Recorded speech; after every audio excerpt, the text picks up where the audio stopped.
And I kind of want to talk about also picking the right neighborhood. Yeah, for Okay, door knocking and stuff. sure. So, really, that we'll start with that question because that's one that really isn't, there's not a whole lot to talk about. When it comes down to like choosing a neighborhood, there's different ways to look at it because first and foremost, there obviously has to be damage. Like that's the number one thing that you're looking for. Justin should be able to point you in that direction. Like it's pretty easy to look and see because there's going to be signs up from other roofing companies. You can literally drive around and start looking at areas. My dog, can you hear him jingling his collar like an asshole over there? Just anyway, hopefully that Never wasn't too mind. distracting. He's in the Christmas spirit. There's only 10 more Fridays till Christmas. All right. So anyway, Nice. I like your counting system. well, I love Christmas. I haven't been counting. I'm not that much of a freak of nature. I saw one of those things where somebody posted on Facebook like Buddy the Elf and it's like 10 more Fridays. And I'm like, yeah. Anyways, so back to the actual curriculum here. So Yeah. you're going to obviously want a place that has damage.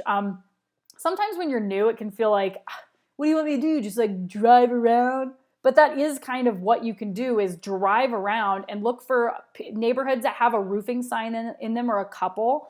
You can look for siding. If you've got like houses that have aluminum siding anywhere, like you'll know some of the older neighborhoods should have some in your area. And you can look and see like, is there hail damage on there? Areas with older looking roofs, that's a great strategy to go for because typically the older the roof, the more likely there is that there's damage, whether it's from this storm or storms years past. You can still use this most recent storm date most times. But also, the older the roof, the more likely there is that it got damaged because they're just older and there's a little bit more wear and tear and stuff like that. So, Okay. there are different strategies because some roofers like to cherry pick and they will drive around and look for the biggest houses with the most steep, ridiculous roofs or whatever, which is fine. That was never my strategy though, because if you're spending all this time driving to find these one little cherries like around, you're spending so much time just like driving.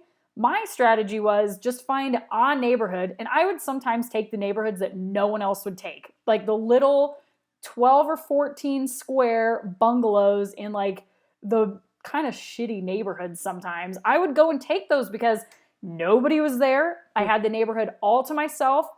And people will say, yeah, but if you're in like some of the lower income areas, like people are going to have trouble paying their deductible.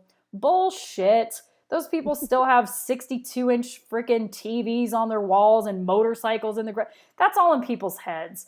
I'm not telling you to go down to the projects and do like Section 8 and try to like sell roofs down there. But your average like blue collar neighborhood where maybe the houses are only 130 grand, 150 grand, it's up to you if you're going to make it work or not. I made those neighborhoods work very well. So Okay. those are just kind of some tips. But one thing that'll help too is if you pull up like maybe Justin has something like Hail Strike, and that's technology that you can actually pull up all the hail events in the past like 5 years that have happened on a map and look at how long the hail hit for, the duration, the density of the hail. So you can also kind of carve out an area and say, okay, it's reasonably likely that there's probably some damage out here, you know. Yep.